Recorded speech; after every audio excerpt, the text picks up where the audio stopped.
আমরা হয়তো যদি আর একটু দেরি করতাম তাহলে আমাদেরকে হসপিটাল বা নার্সিংহোম অ্যাডমিট হইতে হয়তো মানে বুঝতে পারবো আমি কোন জায়গা থেকে ফিরে এসেছি। তো মানে আমার ছেলের বাবাও কিন্তু বাড়িতে নেই, তো আমার ছেলেদেরকে সামলানোর মতো কেউ থাকবে না, ওদের ভালো মন্দ সব দিকটাই আমাকেই ভাবতে হয়। একটু সকাল সকালে উঠেছি, উঠে দেখি সূর্য মামা এখনও উঠেনি, কেবলমাত্র উঁকি দিচ্ছে। তাই সকালটা কিন্তু খুব ভালো করেই শুরু হলো। একটা ভিডিওতে আমি তোমাদেরকে বলেছি সকালবেলা উঠে আমি তাজা সূর্যের তেজ একদম সহ্য করতে পারি না, তাতে আমার মাথা বেশি পরিমাণে ঘোরে, আবার একটু অসুস্থ অসুস্থ মনে হয়। সকালবেলাটা যদি একটু শান্ত পরিবেশ দিয়ে শুরু হয় তাহলে আমার সারাদিনটাই মোটামুটি ভালো কাটে। তো এদিকে সকালবেলাটা তো আজকে শান্ত পরিবেশ দিয়ে শুরু হয়েছে। আর এই যে ঘরটা ঝাড় দিয়ে বারান্দাটাও ঝাড় দিচ্ছি। এই জায়গাটায় বস্তাটা সব সময় থাকে, কিন্তু কোনো দিন আবার আমরা রাত্রিবেলা রাখি না, কারণ আমাদের বাড়িতে একটা কুকুর, ওই কুকুরটা আবার বস্তাটাতে শোয়। ওইদিকে ঝাড়টার দেওয়া কমপ্লিট, সেই ভোর 4টে খেয়েছে, এখনও পর্যন্ত ওদেরকে খাওয়ানো হয়নি। তাই ভাবলাম আমিও যখন ফ্রেশ হয়ে নিলাম, ওদেরকেও ফ্রেশ করানো হয়ে গেছে, তাড়াতাড়ি করে খাইয়ে দিই, তারপর তো ওষুধ খাওয়ানো হবে। বোতলে হচ্ছে জল নিলাম। আমি মানে খাওয়ার সময় প্রত্যেকবারই এখন জল নেই। আসলে ধরো খাওয়ার সময় যদি জল পিপাসা লাগে কারো, আমি বন্ধুদের কাছে ধরো চাইলাম, ওদের একটু দিতে লেট হলো, তখন আমারই একটু অসুবিধা হয়। প্রত্যেক দিনের রুটিনে আমি ছেলেদেরকে সকালবেলাতে দিই মুড়ির গুঁড়ো, আর মুড়ির গুঁড়োটা তো এমনিতে খেতে পারবে না, তাই বিস্কিটের গুঁড়ো আর ফর্মুলা মিল্ক অ্যাড করি। দেখো প্রথম বাটিতে একটু মানে ঢিলা হয়েছিল, তারপরের বাটিতে একটু টাইট, তাই আর কি ওইখানে দিয়ে ঠিকঠাক করে দেখো ছেলেদেরকে ওষুধও খাওয়ানো হয়ে গেছে। এইদিকে খাওয়ানোর সময় আমরা একজনকে মানে খাওয়াতে গিয়ে খুব নাজেহাল হয়ে যাই, কারণ দুজনকে দেখে তারপরেই কিন্তু ভালোভাবে খায়। দুজনকেই খাওয়ানো শেষ, এখন দুজনকেই ওষুধ খাইয়ে দিচ্ছি। ওষুধ তো ওদের মানে কি বলবো, ডাক্তার 1 বছরের 2টো দিয়েছে ভিটামিন, মাল্টিভিটামিন, ওগুলো খায়। তা বাদে যেহেতু বর্তমানে একটু অসুস্থ, তাই আর কি ওষুধ খাইয়ে দিয়ে এই যে দোলনা এনে শোয়াইলাম। বোন ওইদিকে ঘরটা মুছতেছে, বড় ছেলেকে দোলনায় শোয়াইছি, ছোটো ছেলে আগে থেকেই দোলনা রয়েছে। এই দোলনাটা অনেকটাই পুরনো হয়ে গেছে, তাই নষ্ট হয়ে যাচ্ছে, একদিকে আর কি হেলে যায়, এক সাইডে যদি বালিশটা দিই ও আর কি শুইতে পারে, তবে বড় ছেলে এই জায়গাটায় শুইলে অনেকটাই অসুবিধা হয়। ওরাকে আর কি দোলাই দিলাম, দোলাই দিতে দিতে ওরা ঘুমিয়ে পড়লো, তাই ভাবলাম এদিকে চটপট কাপড়গুলো ভিজিয়ে রাখি, 9টার মধ্যে আবার জল শেষ হয়ে যাবে। এই দেখো আজ পেয়েছে একটা কাপড় হয় নাই।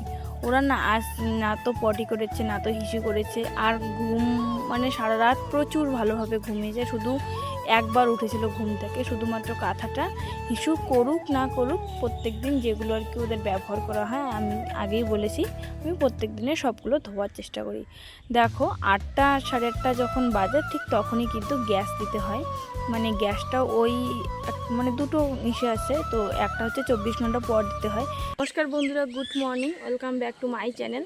আশা করি তোমরা সকলে খুব ভালো আছো এবং সুস্থ আছো। আমি ওই মোটামুটি রকম আছি। তো ছেলে দেখো এখনও কীরকম নাকের একটা শব্দ করতেছে, এখনই কেবল গ্যাস দিলাম। তো আজ তোমাদের আজকে জানিয়ে দেবো আমার ছেলে আসলে কি হয়েছে, রিপোর্ট যত কিছু হচ্ছে সব দেখাবো। তো চলো পুরো ভিডিওটা কন্টিনিউ দেখতে থাকো, তাহলে জানতে পারবে, আর ভিডিওটা আসলে তোমাদের একটু হলেও ভালো লাগবে। গিয়েছিল হচ্ছে বাজারে, আসার সময় এই স্লাইস পাউরুটিটা নিয়ে এসেছে। প্রধানত এইটুকু পাউরুটি আমাদের বাড়িতে হয় না, কারণ আমার লোক অনেকগুলো, আসলে নিয়ে আসছে এটা হচ্ছে আমার ছেলেদের জন্য।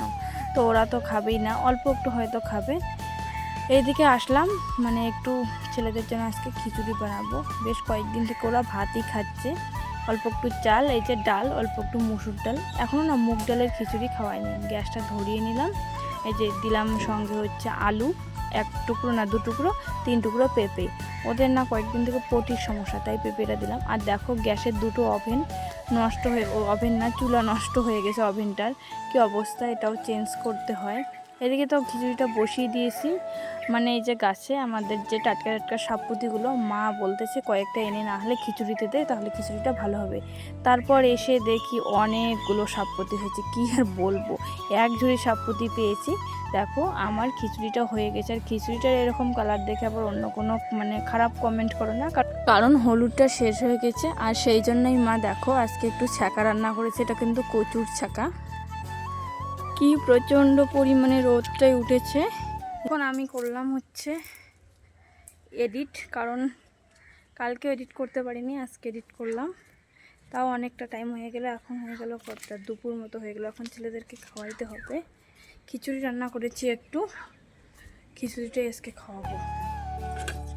এই যে আমার স্পেশাল খিচুড়ি, পেঁপে আছে, আলু,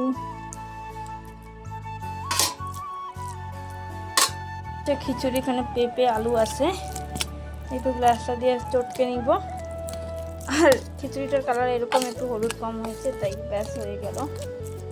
খিচুড়িটা মেখে নেওয়া শেষ। এই যে জল ভরিয়ে নিলাম বোতলে। ওরা গিয়েছে হচ্ছে বাইরে, তাই আমিও বাইরেই যাব, ঘরটা বাইরেই খাওয়াবো। এই যে আজকে এডিট করতে করতে অনেকটাই লেট হয়েছে। তারপর তো ছেলেদেরকে খাওয়াতে গিয়ে দেখি ওরা আরও একটু বেশি পরিমাণে অসুস্থ হয়ে গেল। তার জন্য স্নানটাও দেখো লেট হয়েছে। অনেক দিন পর আজকে হচ্ছে মানে ভালোভাবে একটু ক্রিম ট্রিম লাগিয়ে সিঁদুর পরলাম, না হলে স্নানের পর সিঁদুর টিঁদুর পরাই হয় না। তো আজ তোমাদেরকে দেখিয়ে দেবো আমার ছেলে আসলে কী রোগ হয়েছে। এই যে এই প্যাকেটটা, এটাতেই সমস্ত কিছু থাকে। তো বন্ধুরা, ভেবেছিলাম ভালো করে তোমাদের দেখাবো, কিন্তু এই যে বড় ছেলে উঠে গেল, তাই আর কি ওকে কোলে নিয়ে এখন ভিডিওটা করতে হবে, আর ও বসেও থাকবে না। তো এই যে এই ব্যাগটা, এই ব্যাগেই রয়েছে আমাদের সমস্ত রিপোর্ট। তো আমি হচ্ছে বের করে নিলাম। এই যে একটা রয়েছে রিপোর্ট ভেনাসের, আর একটা কোনটা, এটা পাল এক্সরে ক্লিনিক, এটা যেটা হচ্ছে আমার ছেলেদের। তো আমার ছেলেদের আসলে কি রোগ হয়েছে সেটা হচ্ছে, যার জন্য এতটা সমস্যা, তারই রিপোর্ট। বেসিক্যালি আমরা একজনের রিপোর্ট করেছি, মনে হচ্ছে এখন আমার দুজনের আবার রিপোর্ট করাতে হবে। এই যে, তো ওর যখন বয়স 2 মান্থ, আমরা তখন এই রিপোর্টটা করি। অ্যান্ড এই রিপোর্টের এই যে কি কি রোগ রয়েছে সম্পূর্ণই রয়েছে হচ্ছে এই পেপারসটাতে। তো বাদ বাকি এই যে এতগুলো, এগুলো কিন্তু ওদেরই কাগজ। তো এখন বলি আসলে কি হয়েছে। তো রিপোর্টটা আমাকে লাগবে, না হলে আমি ঠিকঠাক বলতে পারবো না। এই যে হয়তো বোঝা যাচ্ছে, এই যে এগুলো, এই যে ছাপগুলো, আসলে ওদের কফ জমা হয়েছে ভীষণ পরিমাণে। আমরা হয়তো যদি আর একটু দেরি করতাম তাহলে আমাদেরকে হসপিটাল বা নার্সিংহোম অ্যাডমিট হইতে হইতো। মানে কি হয়েছে, আমরা একটু কেবল হয়েছে, তাতেই আমরা কি করেছি, ডক্টর দেখিয়েছি। অনেক পাওয়ারি ওষুধের ফলে কিন্তু এটা একটু কমছে। কিন্তু এখন আমার মনে হচ্ছে যে এখন আবার আমার এক্সরে করতে হবে, এখনও রয়েছে কি রয়ে নাই আমরা তো জানি না, আমরা তো আর রিপোর্টটা করিনি। ডক্টর এমনি চেক আপ করে বলেছে যে কমেছে। তো আমার ছেলে অ্যাকচুয়ালি হয়েছিল হচ্ছে নিউমোনিয়া, যেটা ভীষণ খারাপ, ভীষণ। আর যখন 2 মাস বয়স ঠিক তখনই হয়েছিল। এরও লক্ষণ ছিল আসলে, কিন্তু লক্ষণটা থাকার ফলেও কি হয়েছে, তোমাদের এর একটু কম ছিল, এই জন্য অনেক পরিমাণে গ্যাস, আর হিউজ পরিমাণে গ্যাস। এই জন্যই আমার ছোটো ছেলেকে ডেইলি দেওয়া হয়। তো মাঝখানে বন্ধ রাখার ফলে হয়তো আবার এরকম একটা ঘটনা ঘটেছে। তো আজকে তো আমাদের বলেই দিলাম, এতদিন অবধি আর কি আমি ভেবেছিলাম যে না, এটা বলবো না কী রোগ হয়েছে না, এটা একটা ব্যক্তিগত ব্যাপার হিসেবেই রাখবো, পার্সোনাল জিনিস। কিন্তু এখন বাধ্য হয়ে তোমাদেরকে শেয়ার করলাম যে আসলে এই রোগটা হয়েছে। না হলে অনেকে আবার ভাবে যে কী রোগ সেটা বলে না। আবার এটা নিয়ে একটা এখন আমার কি মনে হচ্ছে জানো, যে মনে হয় গোড়া থেকে নিউমোনিয়াটা শেষ হয় নাই, তার জন্যই প্রত্যেক দিন মাসে 2-3 বার সর্দি কাশি হওয়া একটা স্বাভাবিক বাচ্চা, কিন্তু মাসে 2-3 বার সর্দি কাশি হয় না, 2 মাসে একবার, সেটা একটা নর্মালি বিষয়। তো এখন আমি ডিসিশন একটা নিচ্ছি যে কিছুদিন যাওয়ার পরে একটু অ্যারেঞ্জ করার পর আমি আবার এই যে এরকম রিপোর্ট করব। বেশি একটা দাম নয় এই রিপোর্টটা করার। তো দেখি, এর বর্তমান তো চলছে, ভীষণ পরিমাণে অসুস্থ। আজকেও দুপুরবেলা এমন পরিমাণে অসুস্থ হয়ে পড়েছে, যার জন্য আমি দুপুরবেলা কোনো কিছু শেয়ার করতে পারিনি। যখন আমি খিচুড়ি খাওয়াইতে নিয়ে গেছি তখন খাই না, নিঃশ্বাস নিতে একদম বন্ধ হয়ে গেছে। তো দেখি কমে কি কমে না। যদি না কমে তাহলে হয়তো আমাকে রিপোর্ট করতেই হবে। তোমরা আমার চ্যানেলের দিকে একটু নজর রাখো, তাহলেই বুঝতে পারবে। আর ভীষণ পরিমাণে, তো চলো দেখি একটু বাইরের দিকে যাই। এটা যেহেতু খারাপ, তাই কিন্তু ওরা শুয়ে বসেও থাকতে চায় না। এমনিতে ওদের আর কি ঘোরানোর অভ্যাস, তাই একটু ভাবলাম আর কি সবাই শুয়ে তাড়াতাড়ি এগুলো গুছিয়ে রাখি, না হলে এগুলো আবার যদি এখানে থাকে কোন কাগজ কোন মানে হাওয়া বাতাসে উড়ে যাবে, তখন আবার খুঁজে পাবো না। এমনিতেও এই কাগজগুলো খুবই দরকারি, তাই ওকে একটু শুয়ে দিয়ে এই যে দেখো কাজগুলো করতেছি। আর ও না আমাকে বসে থাকে একদম সহ্য করতে পারে না। ও বলতে না আমার তুই ছেলে, আমি যদি বসে থাকি তখনই কোলে উঠতে চায়। আবার যদি দেখে যে আমি একটু কাজে বাজে অন্য কোনো কিছু করছি, তখন ভাবে মা হয়তো কিছু একটা করছে, তখন আর কি একটু চুপচাপ থাকে। এই যে সব কিছু কাগজ ঢুকে এই ব্যাগটাতে রাখবো, রেখে যাব একটু বাইরে।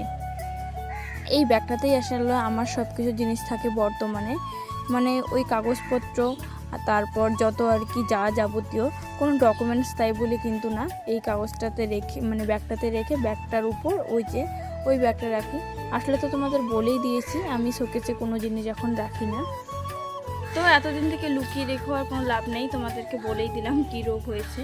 সবসময় হাসি খুশি থাকি, হাসি খুশি থাকার চেষ্টা করি, কিন্তু তার ভিতরে তার পিছনে অনেকটাই কষ্ট হচ্ছে। শুধু এরকম না, আমার ছেলেদেরকে এবং আমার অনেক সমস্যা, অনেক রিপোর্ট আমাদের, মানে তোমরা যদি দেখো একদম মাথা শেষ হয়ে যাবে। আমি একদিন ভাবছি তোমাদের সঙ্গে শেয়ার করব আমার মানে ডেলিভারি ডে, তাহলে তোমরা বুঝতে পারবে আমি কোন জায়গা থেকে ফিরে এসেছি। তো এসব করার মানে কথাই ভাবি না, এতদিন থেকে ভাবি না আমার জীবনে আমি ভালো মুহূর্তগুলোই তোমাদের সঙ্গে শেয়ার করব, কিন্তু দেখলাম ভালো মুহূর্তগুলো সঙ্গে সঙ্গে খারাপ মুহূর্তগুলো তোমাদের জানা উচিত। সবসময় একটা মানুষ খুশি থাকে মানে এই না তার জীবনে সবসময় খুশি, কারণ আমি যদি হাসি খুশি না থাকি, মানে আমার ছেলের বাবাও কিন্তু বাড়িতে নেই, তো আমার ছেলেদেরকে সামলানোর মতো কেউ থাকবে না। ওদের ভালো মন্দ সব দিকটাই আমাকেই ভাবতে হয়। ওদের বাবা তো বাইরে থাকে, শুধুমাত্র মানে ফোনেই শুনে, বাকিটা তো আমাকেই, চোখের সামনে তো আমি দেখি কখন কি হচ্ছে, কখন কি খাচ্ছে, কখন কি অসুবিধা। তো ছাড়ো, এসব বললে আমার আবার চোখে জল আসে। এমনিতেই আমি খুবই কান্না করি, খুব রাত্রির চোখে জল আসে, আর ছেলেদের মুখের দিকে তাকিয়েই আবার এতটা কষ্ট হয়। চলো একটু বাইরে যাই, ওইখানে গিয়ে দেখি কী হয়। ভেবেছিলাম যে বাইরে যাব, এই যে বাইরে অর্ধেক রাস্তা অবধি গিয়েছি, তাতেই মনে পড়লো এখনও একজনকে ওষুধ খাওয়ানো হয়নি, এই যে ওষুধ খাওয়াবো। ছেলেকে ওষুধ খাওয়ানোর পর বাবা কোলে নিল। এদিকে আকাশটাও মেঘলা করেছে, কখন জানি বৃষ্টি আসবে, তাই সমস্ত কাপড় চাপড় আর কি ঘরে তুলতেছি। এইদিকে আমারগুলো তুললাম, তারপর দেখি বোনেরা তো কেউ বাড়িতে নেই, ওদেরও অনেক জামা কাপড় আছে, ওগুলো আর কি ভালো করে তুলে বিছানাটা আগে থেকেই গুছিয়ে রাখতে হবে আজকে। তাই ভাবলাম বিছানাটা মানে কখন বৃষ্টি আসবে তখন আবার টাইম পাবো না, ছেলেরাও বর্তমানে মানে সবার কোলেই রয়েছে, আমি একটু ফ্রি আছি, তাই বিছানাটা এদিকে গুছিয়ে রাখলাম। আর এই যে সমস্ত কিছু আজকে ভাঁজ করে নিচ্ছি। আমি প্রত্যেক দিনে ভাঁজ করি না, আমি না হয় মা, মানে যেদিন আমি মোটামুটি করি সেদিন তো তোমাদের সঙ্গে শেয়ার করি। দেখো কয়েকটা টাওয়াল কাঁথা, কালকে তো লাগেনি, জানি না আজকে লাগবে কি না। আমাদেরকে তো বললামই যে আকাশ খুবই খারাপ করেছে, দেখো কেবলমাত্র কিন্তু সন্ধে হয়েছে, তাতেই এতটা মেঘ করেছে, মনে হয় খুব জোরে একটা বৃষ্টি আসবে। তাই এখন হয়ে গেছে সন্ধ্যা, আর আকাশটা ভীষণ পরিমাণে খারাপ করলো। আর এই যে শুনতেই পারলে কীভাবে কাশটা বুকের মধ্যে জমা হয়ে গেছে, জানি না কবে ছাড়বে। তো সেসব কথা তো বাদই দিলাম, এখন সন্ধ্যা হয়ে গেছে আর আকাশ ভীষণ পরিমাণে খারাপ করছে, মনে হচ্ছে কাল বৈশাখী ধেয়ে আসবে। আসলে আবার এই যে সর্দি কাশি সব ছাড়ছে না, এই যে কখনো বৃষ্টি কখনো গরম, এই কারণে। চলো এদেরকে একটু ওষুধ টষুধ খাইয়ে দেই।